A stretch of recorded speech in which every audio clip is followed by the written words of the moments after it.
Break नंतर तुमचं पुन्हा एकदा स्वागत। तुम्ही पाहताय न्यूज 18 लोकमतवर। बिहार विधानसभा निवडणुकीचा निकाल आणि आतापर्यंत जे कल हाती आले ते सगळ्यांना चक्रावून टाकणारे आहेत। एक्झिट पोलच्याही पलीकडे जाऊन एक मोठा दणदणीत विराट विजयाच्या दिशेने आता एनडीए जाताना दिसतंय। 190 जागांवरती त्यांना आघाडी आहे आणि विजयात जर हे रूपांतरित झालं तर आजवरचा सर्वात मोठा विजय हा एनडीए साठी असू शकतो आणि मोठा पराभव तितकाच महागठबंधनसाठी असू शकतो। विरोधकांचं मनोबल खच्ची व्हावं अशा प्रकारचा हा पराभव त्यांचा सध्या तरी दृष्टीपथात दिसतोय। तिला सुनामी आलेली दिसते एनडीएची बिहारमध्ये, कारण 190 जागांवर सध्या आघाडी घेतलेली आहे। महागठबंधन 50च्या खाली सटकताना दिसतंय।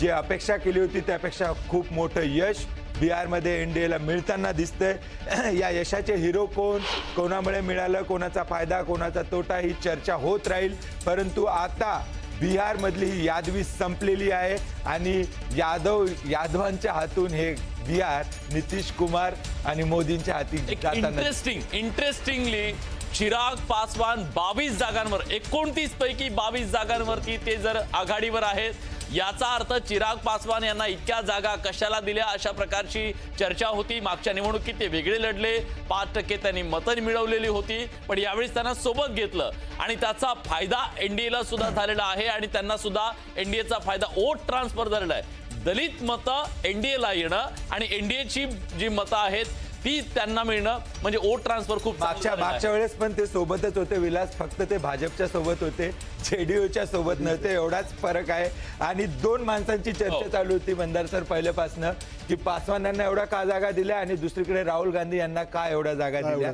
त्यात महागठबंधन तेजस्वी यादव यांना आज डोक्यावर हात घेतील की हो बरोबर होतं, एवढ्या जागा का दिल्या। मग वोट ट्रान्सफर तिकडे काँग्रेस आणि आरजेडी मध्ये वोट ट्रान्सफर झालेलं दिसत नाही, इथं मात्र चिराग पासवान आणि भाजप वोट ट्रान्सफर। मी हेच म्हणतोय की मगाशी सुद्धा आपण हा मुद्दा मांडला थोड्या वेळापूर्वी की काँग्रेस आणि काँग्रेसच्या बरोबरचं गठबंधन याबद्दल सुद्धा कुठेतरी आपल्याला चर्चा करावी लागेल। त्याचं कारण उत्तर प्रदेशमध्ये आपण बघितलं, बिहारमध्ये आपण बघतोय, काँग्रेस बरोबर येणारे जे काही आघाडीचे घटक पक्ष आहेत त्यांची वोट ट्रान्सफरिंगची ॲबिलिटी जी आहे ती होताना दिसत नाही। अगदी आपल्या इकडे मुंबईत सुद्धा आपण तेच पाहिलं, मुंबईमध्ये सुद्धा महाविकास आघाडीच्या बाबतीमध्ये किंवा महाराष्ट्रामध्ये आपण बघितलं तर तेच बघितलं। काँग्रेससोबत ज्या पद्धतीनं गठबंधन झाल्यानंतर एकमेकांना जी मतं जायला पाहिजे ती जाताना दिसत नाही आहेत। त्याची कारणमीमांसा आपण करू शकतो नंतर, पण त्याहीपेक्षा महत्त्वाचा आणखीन एक भाग मला आणखीन एक महत्त्वाचा ह्या निकालांमध्ये दिसतोय की इतकं प्रचंड यश आता जे मिळालेलं आहे, आपल्याला एक लक्षात घेतलं पाहिजे की राजकारण हे शक्यतांचा खेळ असतं। या यशामध्ये अनेक शक्यता आहेत, म्हणजे आता तर महागठबंधन जे काय आहे ते तर बाजूलाच पडलेलं आहे पूर्णपणे। हे 243 पैकी अगदी 200कडे हे कल जे आहेत ते घोडदौड करताना दिसत आहेत, पण या सगळ्यामध्ये एक लक्षात येतं की ह्याचा इम्पॅक्ट लगेचचा जो काही याच्यावरचा परिणाम आणि प्रभाव असणार आहे तो महाराष्ट्रावरती असणार आहे। तो कसा प्रभाव असणार आहे तेही आपल्याला बघावं लागणार आहे, कारण या निकालांमध्ये सगळ्यात महत्त्वाची गोष्ट आहे की भाजपची महत्त्वाकांक्षा, आकांक्षा आणि त्यांचं मनोबल हे प्रचंड प्रमाणात वाढणार आहे। त्याचे परिणाम सुद्धा महाराष्ट्रामध्ये आपल्याला निश्चित बघायला मिळतील। ही आकडेवारी बघण्या अगोदर विलास एक इंटरेस्टिंग गोष्ट आपण मॅजिक वॉलच्या माध्यमातून दाखवूया की वेगवेगळ्या रिजन आपण बघत होतो आणि आता तिरहुत मध्ये 2025 मध्ये काय परिस्थिती आहे ती मॅजिक वॉलच्या माध्यमातून आपण आपल्या प्रेक्षकांना दाखवूया। आणि 49 जागा आहेत एनडीएकडे, 41 जागा, 10 जागांचा त्यांना फायदा होताना दिसतोय आणि दुसरीकडे महाविकास आघाडी म्हणा, इंडिया आघाडी म्हणा, फक्त 8 जागा आणि त्यांना 10 जागांचं नुकसान होताना दिसते। हे 2025 ची आकडेवारी आहे। हीच परिस्थिती 2020 मध्ये काय होती एक नजर आपण त्याच्यावर पण टाकूया आणि 2020 मध्ये बघूया काय परिस्थिती होती। 49 जागा 33 एनडीएकडे होत्या आणि 16 जागा या महागठबंधनकडे होत्या।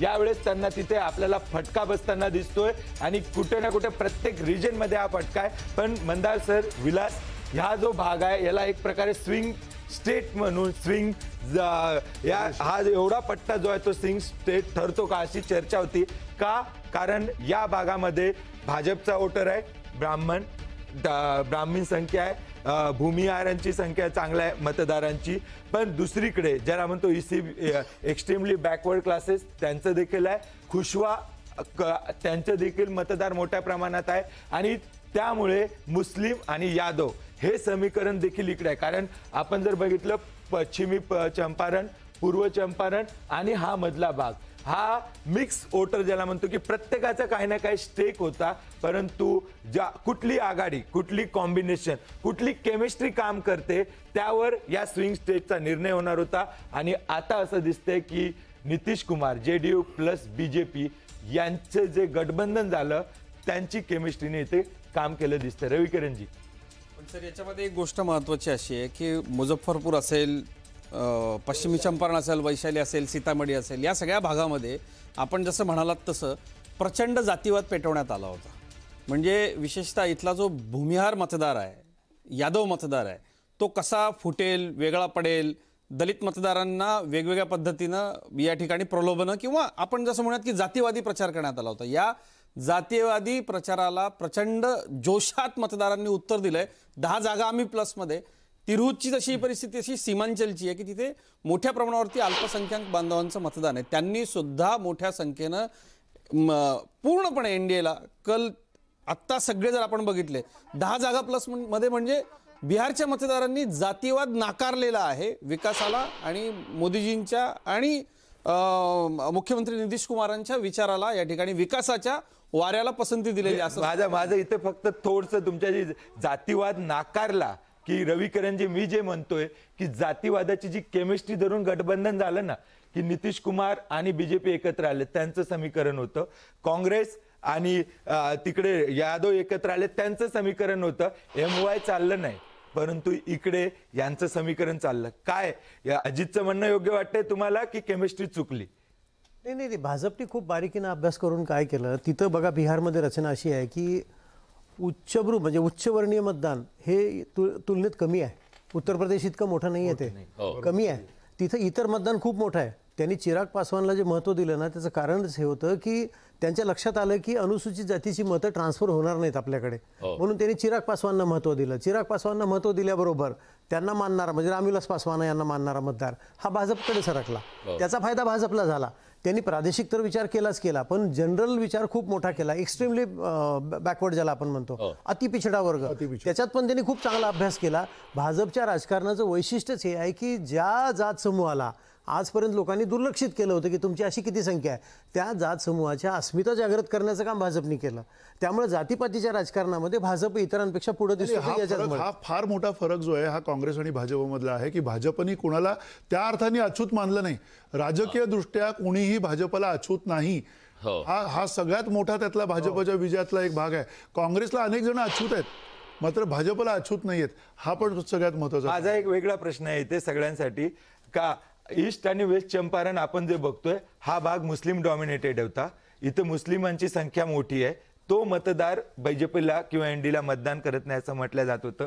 तिथे यांनी जर +10 होत आहेत, महागठबंधन -10 होतोय. मुस्लिम महिलांनी धर्म न बघता मतदान केलं का? या विश्लेषणाकडे आपण जाऊ शकतो का? नाही, मुळात मुस्लिम महिला किंवा माझ्या मते महिला हाच वेगळा एक आता पूर्णपणे वोट बँक झालेला आहे. महिला म्हणजे त्यांनी धर्म नाही बघितलं, धर्म बघणार म्हणून मला असं वाटत नाही की महिला, मुस्लिम महिला खास करून कुठला धर्म किंवा धर्म आधारित, कारण त्यांचे प्रश्नच जगण्याचे वेगळे आहेत. मुस्लिम महिलांचे प्रश्न आज इतके तीव्र आणि वेगळ्या पद्धतीचे आहेत की ते कदाचित कुठल्या समाजातल्या महिलेला किंवा कुठल्या समाजातल्या इतर लोकांना कळणार नाहीत. पुरुषांना तर ते कळण्याची दुरापस्त शक्यता आहे. त्यामुळे मला असं वाटतं की हा जो 10,000चा फॅक्टर आहे ना, तो नक्की इथे काम केलेलं आहे या निवडणुकांमध्ये. वेगळ्या अर्थाने मी हे सांगेन की भाजपने व्यवहार विचार केला आणि इतरांनी विचार, विरोधी पक्ष विचार मांडत राहिला. भाजपने व्यावहारिक दृष्टिकोनातून विचार प्रॅक्टिकल आहे. आणि 24 तास राजकारण बिहार मधल्या निवडणुकीचे काही महत्वाचे पॉइंट्स आपण बघूया या निकालाच्या संदर्भातले. बिहारमध्ये NDAची 190 जागांवरती आघाडी. सुनामी आली NDAची असं म्हटलं तर वावगं ठरणार नाही. प्रचंड मोठ्या विजयाच्या दिशेनं महागठबंधन मात्र पराभवाच्या छायेमध्ये. बिहारमध्ये NDA 190 जागांवर आघाडीवरती आहे. जर हे विजयामध्ये रूपांतरित झालं तर लँडस्लाइड विक्ट्री म्हणावी लागेल. महागठबंधन 49 जागांवर 50 सुद्धा त्यांना गाठता आलेली नाहीये. त्यामुळे एक हाती जी झुंज तिथं तेजस्वी यादव यांनी दिलेली आहे, त्या झुंजीनंतर सुद्धा त्यांना फारसं रोखता आलेलं नाहीये एनडीएला, हे यातून स्पष्ट. विलास, महिलांचाच मुद्दा आपण पुढे घेऊन जाऊया. तेजस्वी यादव पुन्हा पिछाडीवर. तेजस्वी यादव यांची पराभवाकडे. पिछाडी सतत वाढत चाललेली आहे. आता 3016 मतांनी पिछाडी. तेजस्वी यादव यांच्याबद्दल आपण मुद्दाम हे सांगतोय कारण तेजस्वी यादव हे महागठबंधनचे मुख्यमंत्री पदाचा चेहरा होते. पहिल्यांदा त्यांनी तो मुख्यमंत्री पदाचा चेहरा घोषित केलेला होता आणि त्यानंतर या निवडणुकीला एक तरुण चेहरा, सुशिक्षित चेहरा असं सांगितलं गेलं, पण त्याचा अभ्यास सुद्धा आणि त्यांच्या फक्त मुख्यमंत्री पदाचा चेहरा नाही विलास, तर नितीश कुमार नंतर उद्याचा बिहारचा सर्वात मोठा नेता कोण, तर तेजस्वी यादव असं त्यांच्याकडे बघितलं जात होतं. आणि जर ते पराभूत झाले तर मला असं वाटतं की याहून मोठा धक्कादायक निकाल या पूर्ण निवडणुकीचा दुसरा कुठलाच नसेल. नक्की. हा, तर मला या संदर्भानं बोलायचं होतं की आता जसे जसे हे नवे आकडे समोर येत आहेत त्यानुसार आता भाजपचे प्रवक्ते म्हणतील की हे आकडे पराभवामुळे तुम्ही बोलताय, पण हे अगोदर आम्ही बोलत होतो की महाराष्ट्रामध्ये ज्या पद्धतीनं विलासजी झालं की प्रचंड अँटी इन्कम्बन्सी असताना सुद्धा अचानकरित्या जो निकाल महाराष्ट्रात लागला तो मतदारांसाठी, पत्रकारांसाठी, राजकीय विश्लेषकांसाठी, सगळ्यांसाठी शॉकिंग होता. अगदी आज जे बिहारमध्ये दिसतंय ते म्हणजे मागच्या वेळेला जेवढा विरोधी पक्ष होता तेवढा सुद्धा निवडून देणार नाहीयेत. म्हणजे विरोधी पक्षांना काहीच काम केलं नाही. प्रचंड सभांना गर्दी. लोक सरकारच्या विरोधामध्ये प्रचंड बोलतायत. मोठ्या प्रमाणावरती जंगलराज माजलेला आहे. बेरोजगारी. एकूण मतदारांपैकी 2.5 ते 3 कोटी मतदार हे स्थलांतरित करून बाहेर रोजगाराच्या शोधामध्ये जात आहेत. आणि इतकं सगळं घडत असताना हे जर आकडे समोर येत असतील तर 65 लाख लोकांना जे वगळलं आणि जो SIR करण्यात आला, आणि जे राहुलजी म्हणत होते की हा SIR जो करण्यात आलेला आहे तो फक्त आणि फक्त भाजपची सत्ता आणण्यासाठी करण्यात आलेला आहे. इतकं प्रचंड जंगलराज माजलेलं असताना लोजपा असेल किंवा भाजपला इतक्या जागा मिळतायत, हे सगळं भाजपची संस्था म्हणून काम करणाऱ्या निवडणूक आयोगानं यांच्या पदरात टाकलेलं यश आहे. याच्या व्यतिरिक्त काही नाही. आणि जर विकास म्हणत असतील तर नेमके विकासाचे काय आहेत ते पॅरामीटर्स लावून 10 कामं यांनी सांगावेत की जे विकासासाठी 10 कामं केलेली आहेत आणि यामधनं बिहारचा विकास झाला. शेवटचा समारोप करताना सांगतो की सर्व प्रकारच्या याद्यांमध्ये कुठला इंडेक्स उचलून पहा, बिहार या देशाच्या शेवटच्या क्रमांकामध्ये आहे. शिक्षणापासून ते HDI पर्यंत या सगळ्यांमध्ये बिहार शेवटीला असेल. तर मग बिहारमध्ये तुम्ही विकास काय केला? महिला सुरक्षित नाहीये, युवक बेरोजगार आहे, स्थलांतरण वाढलेलं आहे. इतकं सगळं असताना हे जे आकडे येत आहेत हे सगळे निवडणूक आयोगानं दिलेले आकडे आहेत. आणि ही निवडणूक ही फक्त तुमच्या प्रत्येक आरोपाचं आपण उत्तर घेऊया, परंतु त्या अगोदर आपण पटण्याला जाऊया. बीजेपी कार्यालयात खूप मोठं सेलिब्रेशन सुरू आहे. आमचा प्रतिनिधी विशाल परदेशी सध्या पटण्यामध्ये आहे.